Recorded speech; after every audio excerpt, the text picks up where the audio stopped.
Visualizing.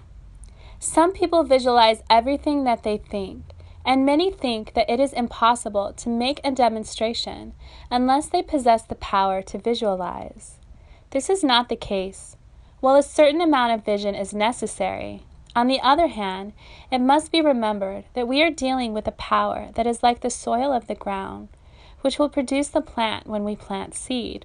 It does not matter if we have never before seen a plant like the one that is to be made for us. Our thought is the seed, and mind is the soil. We are always planting and harvesting. All that we need to do is plant only that which we want to harvest.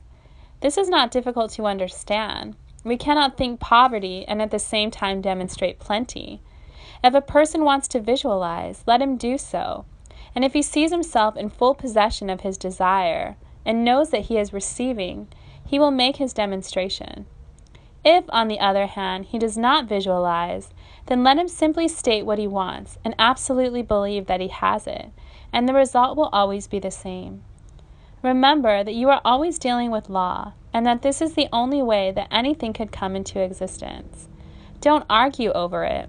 That means that you have not as yet become convinced of the truth, or you would not argue.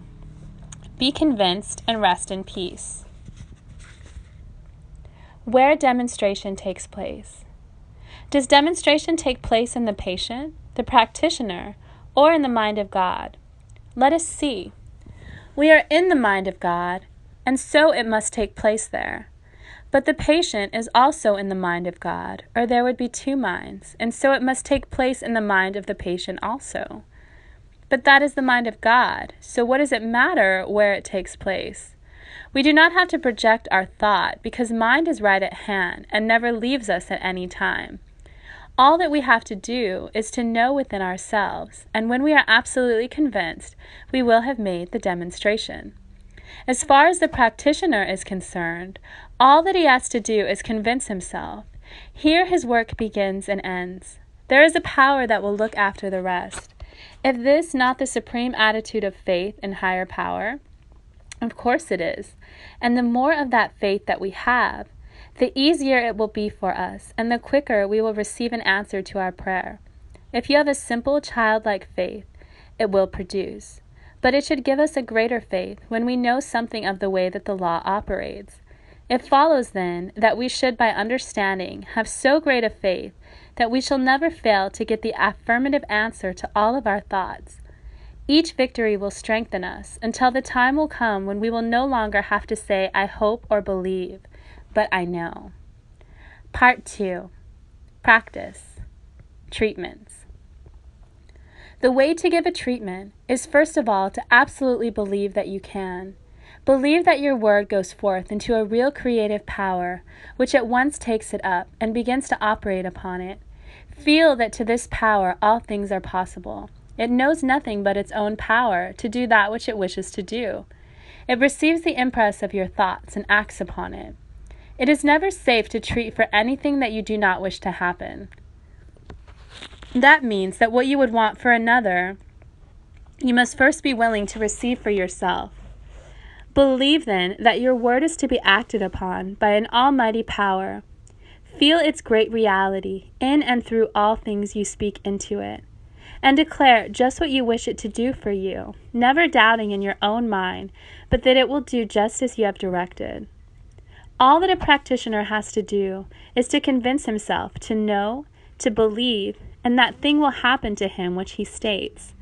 One of the first things, then, is to be definite, to have a mental likeness of the thing that you desire, to know exactly what you want. This mental likeness, this absolute acceptance of the fact that it now is, must never be overlooked. Without it, you will not accomplish your desired objective. We sit down with our own souls, at peace with the world, at peace with ourselves. We realize that we are dealing with something that is a reality, something that cannot fail. We try to get a clear concept of the thing. We rest in that realization, while the universal creative power takes it up and acts upon it. We have stated just what we wanted done unto us. We have believed. We have believed that we have received. Never again will we contradict the fact that we have stated, The person who can do this is sure of getting results. Understanding and guidance. The inner man is always in immediate connection with the infinite of understanding. We are immersed in a living intelligence. We are surrounded by a power that knows, for in him we live and move and have our being. If our outer thought were never confused, we should at all times draw from this infinite source of knowledge. We should be guided by it and never make mistakes. Our minds would be like the smooth surface of a lake, unruffled by wind and storm. But with most of us, this is not the case. We become confused in the outer, so that the surface of the mind is in turmoil, no longer clear and transparent, and we cannot get the clear vision, the real guidance, and we get things wrong because we do not see clearly. The development of the understanding is learning to draw from the infinite understanding. We can never do this while we are confused in our thinking. The first thing to do when we wish a greater understanding is to be still and listen to the inner voice, to withdraw for a few moments into the silence of the soul, taking here what we already know, and realizing that a greater intelligence is enlarging it. Here we indefinitely take the pattern of our thought, the thing that we are working on, and ask for and receive new light. We hold this up in divine light and try to believe that we are being guided. We state the supreme intelligence and absolute power are acting upon our thought and bringing it to pass. It is now guiding us, and we shall make no mistake. We hold ourselves to the secret place of the Most High and abide under the shadow of the Almighty. How to know just what to do. Often we find ourselves confronted by the problem of how to begin. We are not sure what we want to do. We see no way to begin anything, see nothing to begin on. When we find ourselves in this position, humanly speaking, not knowing where to turn, then of all times we must be quiet and listen. Then of all times we must trust that the same power that started all things will also start us in the right road, for without some superior power, we shall surely fail. How often do people in the business world find themselves in this position? They realize that something must be done, but what? How can they get the right idea? Here we must wait and know that the same power that first thought a universe into being can also think our world and work into being. It knows all things. It knows how to begin, and it cannot fail. We wish in some way to connect with this power that will never fail us, so we may draw from it some idea with which to begin. We must realize that there is something that wants to respond, to make manifest, and in this realization, wait for the idea. It may not come at first, but we must be patient, never doubting, and waiting thus in faith it will come. I once knew a businessman who was connected with a firm that had always been very successful, but at that time, something had occurred that was causing them to lose out. This had gone on for a year, and things were going from bad to worse. Failure seemed inevitable. He became interested in new thought. He was told he could draw an idea from the infinite and work it out on the plane of the visible. He told his partners that he wished to go home for a few days, and that when he came back, he would have worked out an idea which would put the business on a successful basis. They laughed at him, as people generally laugh at something they do not understand. But having no other plan, they gave their consent. He went home and for 3 days sat in deep thought, claiming supreme guidance and absolute leading of the Spirit.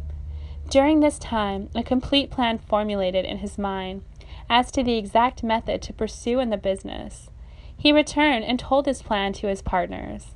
Again they laughed, saying it could not be done in business. Could not be done anyway, it would not work. But again they consented, knowing it was this or failure. He then went to work, carrying out all the details of his thought, following each leading that had come to him during those 3 days, and within a year he brought the failing business to a standard that transcended anything they had ever before experienced. He proved the law and became such an expert that he gave up his business and devoted his entire time to helping other people do the same for themselves as he had done. When this man did, anyone can do, if he will follow the same course and refuse to become discouraged. There is a power that simply awaits our recognition of it to spring into our thought as an unfailing leading, an unerring guidance. To those who lean on the ever outstretched arms of the infinite, life is big with limitless possibilities. We must wait and listen, then go about our outer business with an inner conviction that we are all being led into a more perfect expression of life. All can do this. Following up a thought. When we feel that we do have the right leading, when that something inside us tells us that we are led, then no matter what it appears like, we must follow it up. Something beyond our intelligence is doing the thing through us, and we must do nothing to contradict it. Perhaps it will cause us to do something that seems to go contrary to the experience of the race. This makes no difference. All advance in invention, and all advance along any line, has always gone ahead of what the experience of the race thinks is possible. Great men are the ones who get a vision and then go to work to make it come true, never looking to one side, but with one pointedness and calm determination, stick to that thing until it is accomplished. It may take much patience and a great deal of faith, but the end is as sure as the reality of a supreme being itself. Never hesitate to trust in that inner leading. Never fear but it will be right. We are all in the midst of supreme intelligence. It presses against the doors of our thought, waiting to be known. We must be open to it at all times, ready to receive direction and to be guided into greater truths. We are all in mind, and what we think into it is taken up and done unto us. That means that as we think, it will be done. We cannot think one way one day and change our thought the next and hope to get the desired results. We must be very clear in our thoughts, sending out only such thoughts as we wish to see manifested in our condition. Here is something worth remembering. Unless we are working with people who think as we do, we had better be working alone. One stream of thought, even though it may not be very powerful, will do more for us than many powerful streams that are at variance with each other. This means that unless we are sure that we are working with people who harmonize, we would better work alone. Of course, we cannot retire from business simply because people do not agree with us. But what we can do is keep our thoughts to ourselves. We do not have to leave the world in order to control our thought. But we do have to learn that we can stay right in the world and still think just what we want to think, regardless of what others are thinking. One single stream of thought daily, sent out into creative mind, will do wonders. Within a year, the person who will practice this will have completely changed his conditions of life. The way to practice this is daily to spend some time in thinking and in mentally seeing just what is wanted. See the thing just as it is wished, and then affirm that this is now done. Try to feel that what has been stated in the truth. Words and affirmations simply give shape to thought. They are not creative. Feeling is creative, and the more feeling that is put into the word, the greater power it will have over conditions. In doing this, we think of the conditions only as an effect, something that follows what we think. It cannot help following our thought. This is the way that all creation comes into expression. It is a great help to realize mentally that at all times a great stream of thought and power is operating through us. It is constantly going out into mind, where it is taken up and acted upon. Our business is to keep that stream of thought just where we want it to be ready at any time to act when the impulse comes for action.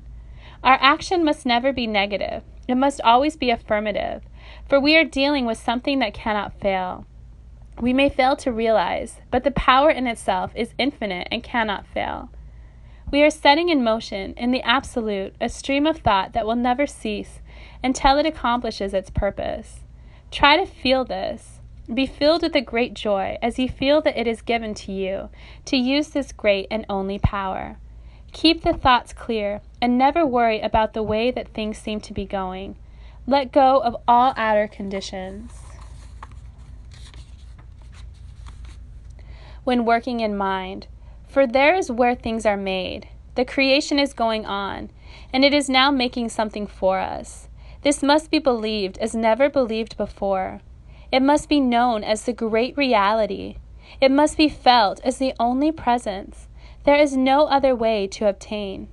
Through all the infinite may want to give, yet we must take, and as far as we are concerned, that taking is mental. Though people may laugh at this, even that does not matter. He laughs best who laughs last. We know in what we believe, and that will be sufficient. Enlarging our thought. We can never stand still in our thought. Either we will be growing or else we will be going back. As we can attract to ourselves only that of which we first have a mental likeness, it follows that if we wish to attract larger things, we must provide larger thoughts. This enlarging of consciousness is so necessary that this too cannot be said about it, or that too much cannot be said about it. Most people get only a short way and then stop. They cannot seem to get beyond a certain point. They can do so much and no more. Why is it that a person in business does just about so much each year?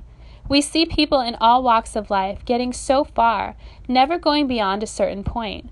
There must be a reason for everything. Nothing happens if all is governed by law and we can come to no other conclusion. When we look into the mental reason for things, we find out why things happen. The man who gets so far and never seems to go beyond that point is still governed by law. When he allows his thoughts to take him out into larger fields of action, his conditions come up to his thought. When he stops enlarging his thought, he stops growing. If he would still keep on in thought, realizing more and still more, he would find that in the outer form of things, he would be doing greater things. There are many reasons why a man stops thinking larger things.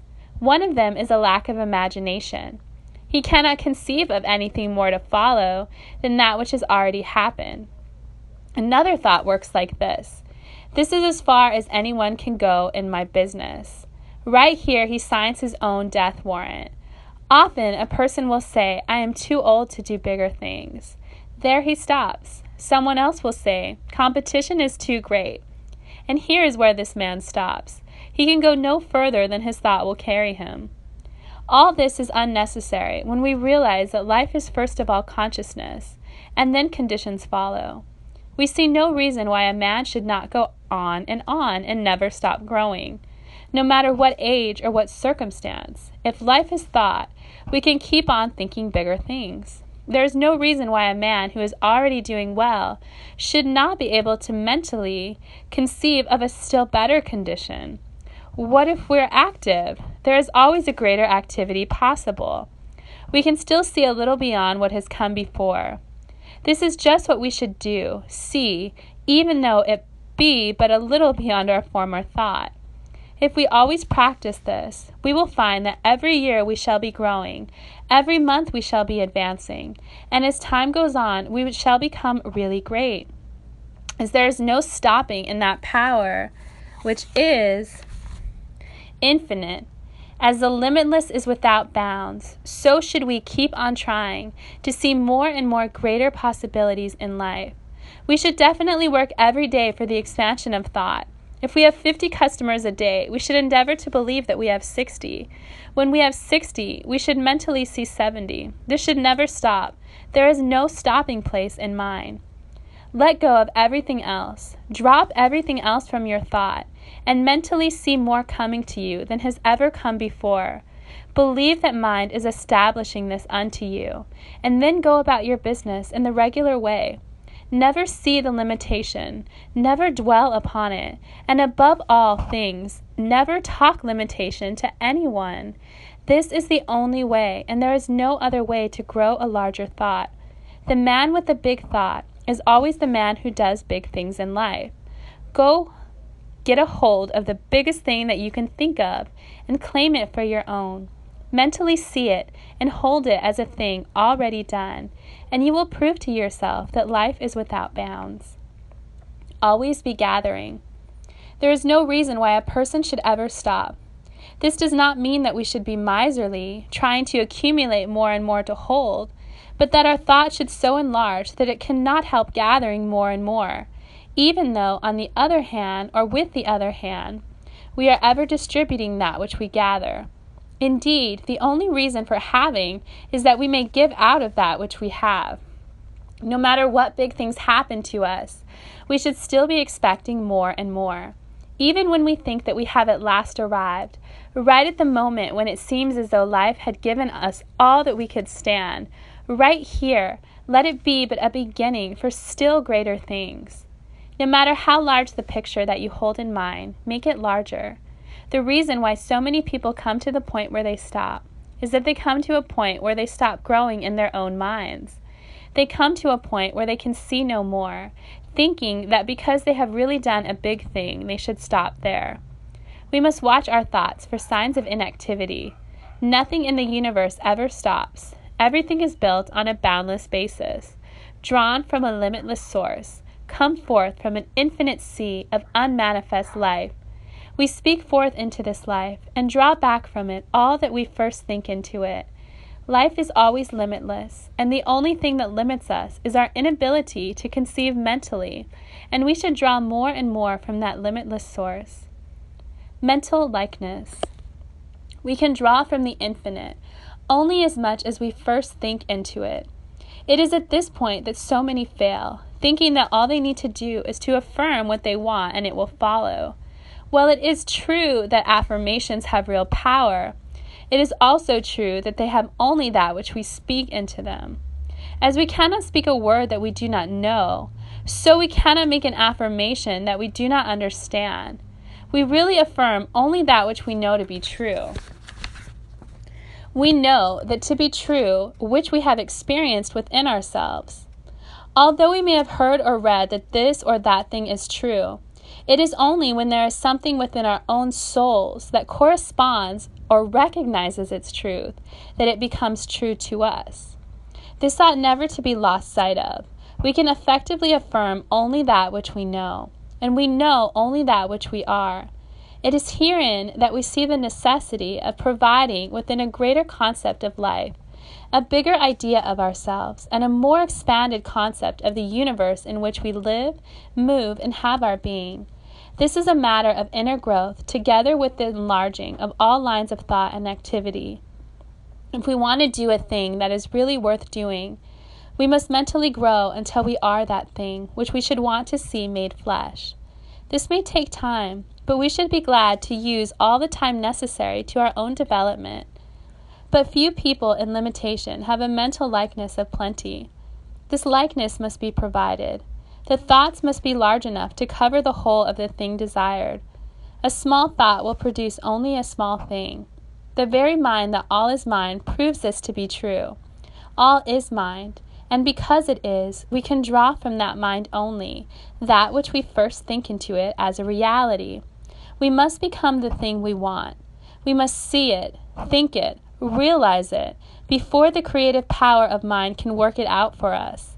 This is an inner process of the expansion of consciousness. It is a thought growing and realizing within. All can do this who wish and who will take the time and trouble, but it will mean work. The majority of people are too lazy to make the effort. Daily we must train our thought to see that only which we wish to experience. And since we are growing into what we are mentally dwelling upon, we should put all small and insignificant thoughts and ideals out of our thinking and see things in a larger way. We must cultivate the habit of an enlarged mental horizon, daily seeing farther and farther ahead, and so experiencing larger and greater things in our daily life.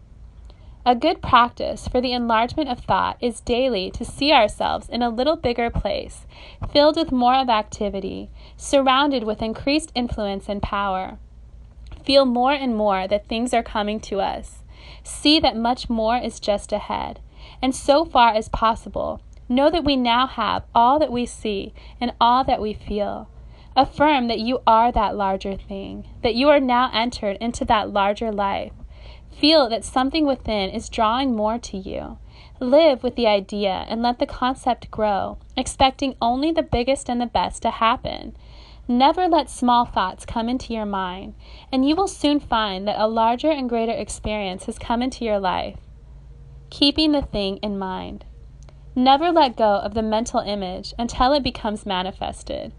Daily bring up the clear picture of what is wanted and impress it on the mind as an accomplished facet.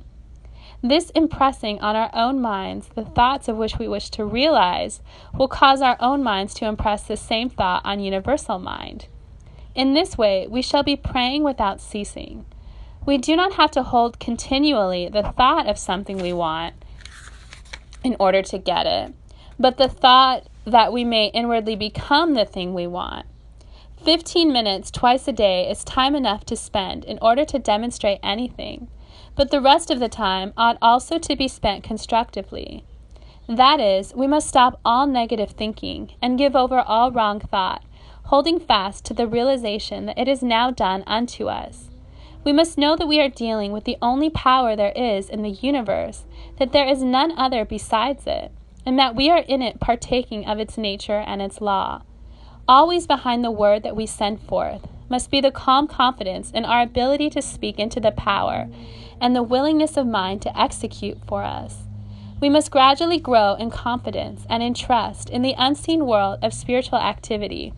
This is not hard, if we but remember that the Spirit makes things out of itself by simply becoming the thing that it makes, and since there is no other power to oppose it, it will always work. The Spirit will never fail us if we never fail to believe in its goodness and its responsiveness.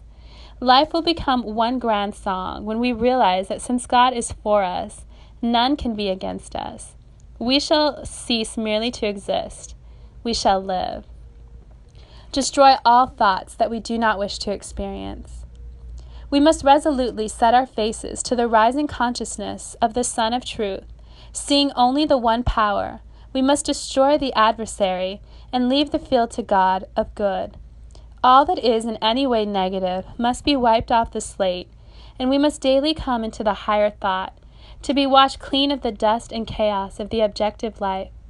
In the silence of the soul's communion with the great cause of all being, into the stillness of the Absolute, into the secret place of the Most High, back of the din and the ceaseless roar of life, we shall find a resting place and a place of real spiritual power. Speak in this inner silence and say, I am one with the Almighty. I am one with all life, with all power, with all presence.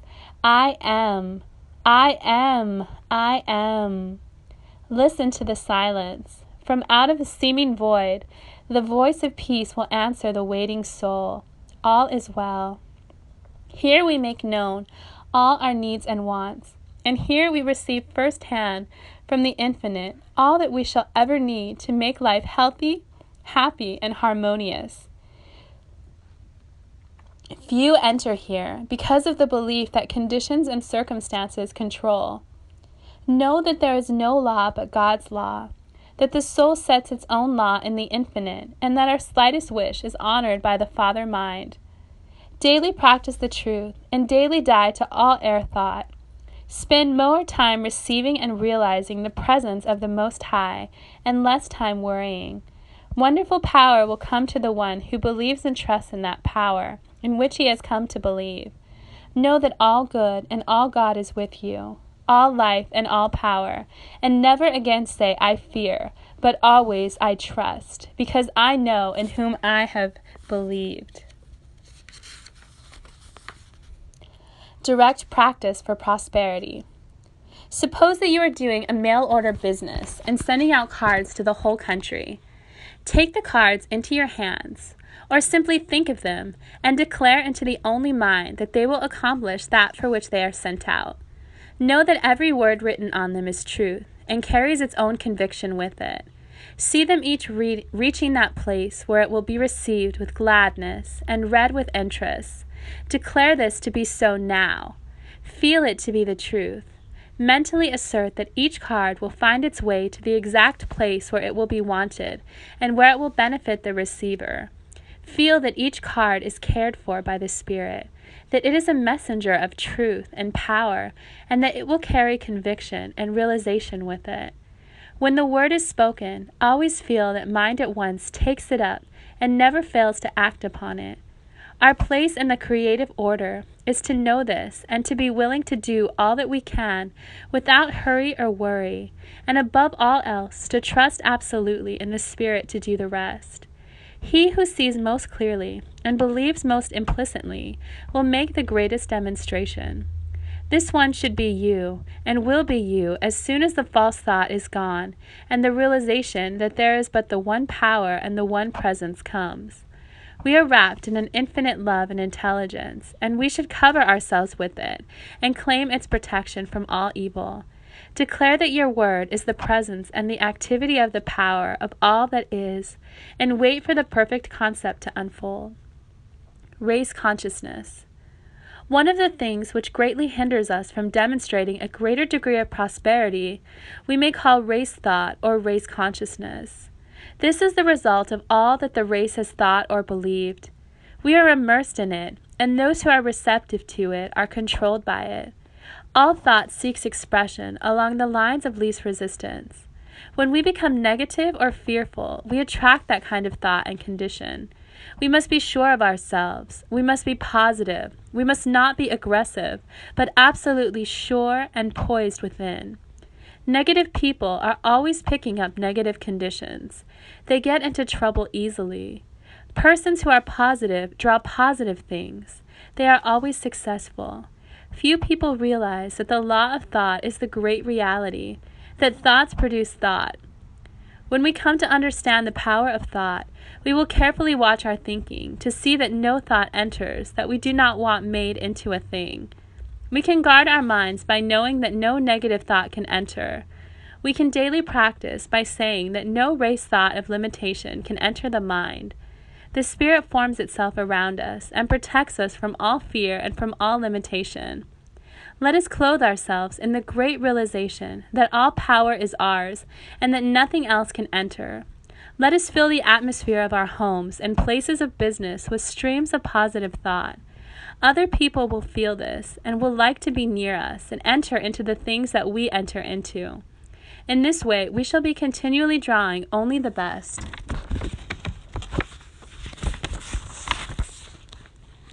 Developing intuition.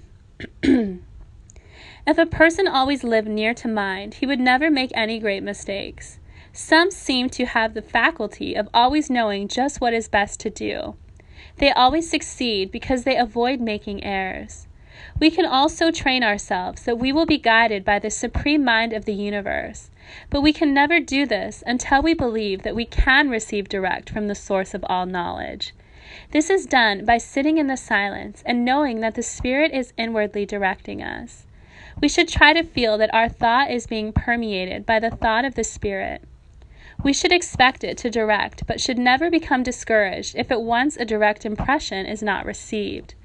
The work is going on, even if it is not seen or even felt.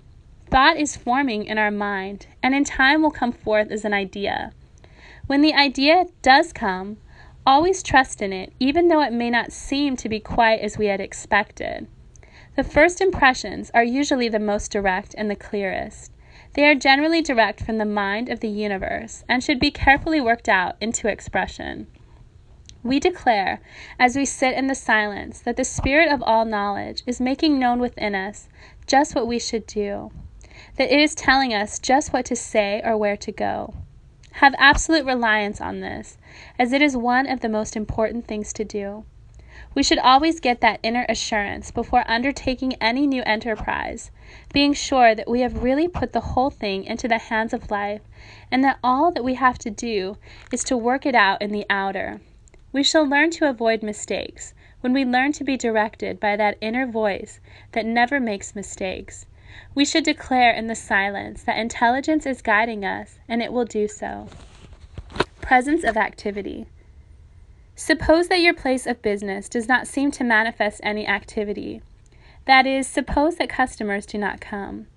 To the person in the business world, the presence of customers generally means activity. Suppose that you have come to believe that the principle will work in the smallest as well as in the greatest things. What you want now is a greater activity. How are you going to see activity where there is none? Here is a great question in truth. Must we overlook that which we see and that which we have experienced? Yes, absolutely. There is no other way. If we keep on seeing the thing as it appears, we will never be able to change its appearance. What we must do then, in spite of this seeming inactivity, is still to know and mentally to see and declare that we are in the midst of activity. Feel this to be true. Mentally see the place crowded. Know that it is packed full of customers all the time. Declare that your word draws them in. Have no sense of strain about it whatever.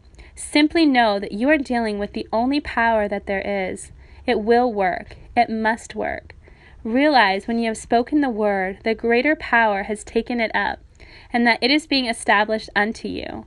Have no idea of limitation. Speak forth into mind with perfect trust.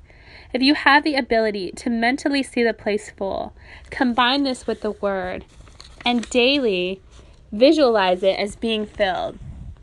Always combine faith in the higher power with all that you do.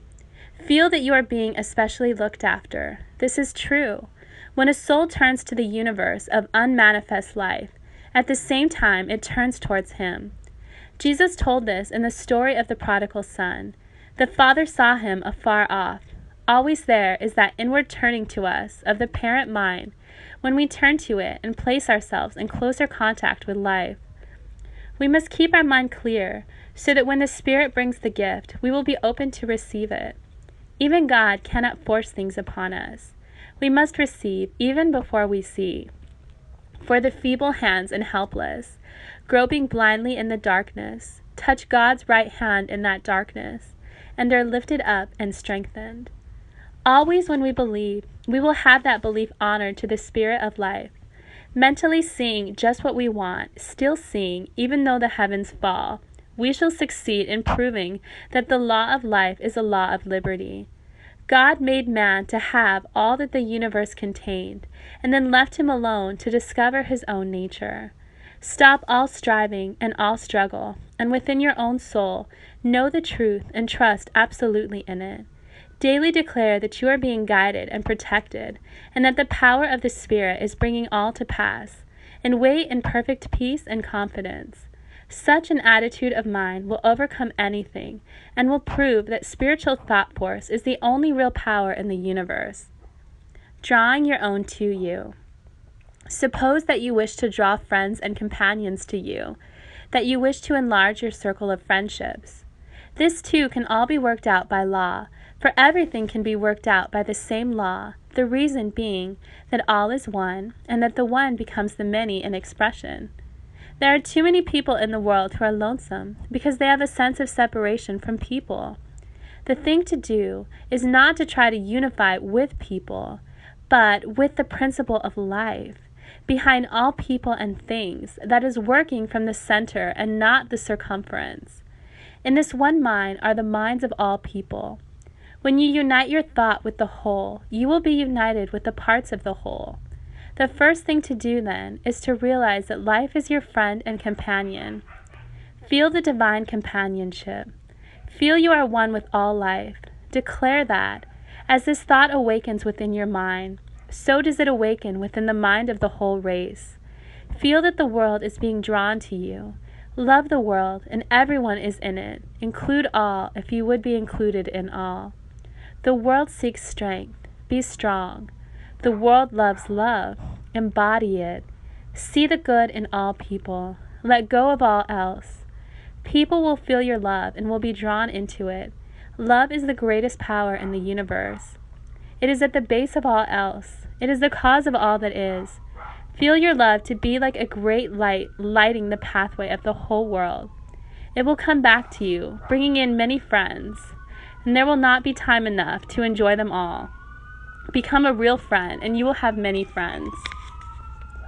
Be sufficient unto yourself, and at the same time include all else, and all people will feel your strength and will have a desire to come into the radiance of it. Never become unhappy or morbid. Always be cheerful and radiate good nature and happiness. Never look depressed or down in the mouth. The world is attracted to the strongest center of cheer and good fellowship. Never allow your feelings to be hurt. No one wants to hurt you, and none could. Even though they did want to, you are above all that. Wherever you go now that the Spirit of truth goes before and prepares the way, bringing to you every friend and influence that will be necessary to your comfort and well-being. This is not selfishness, but good sense, and will surely bring to you a harvest of friends and companions. Declare unto mind that you are now linked with all people, and that all people are linked with you. See yourself surrounded with hosts of friends. Mentally feel their presence, and rejoice that all good is yours now. Do this no matter what seems to happen, and it will not be long before you will meet wonderful friends, and will be brought into touch with the great of the world. The final word. In the last analysis, man is just what he thinks himself to be. He is big in capacity if he thinks big thoughts. He is small if he thinks small thoughts. He will attract to himself what he thinks most about.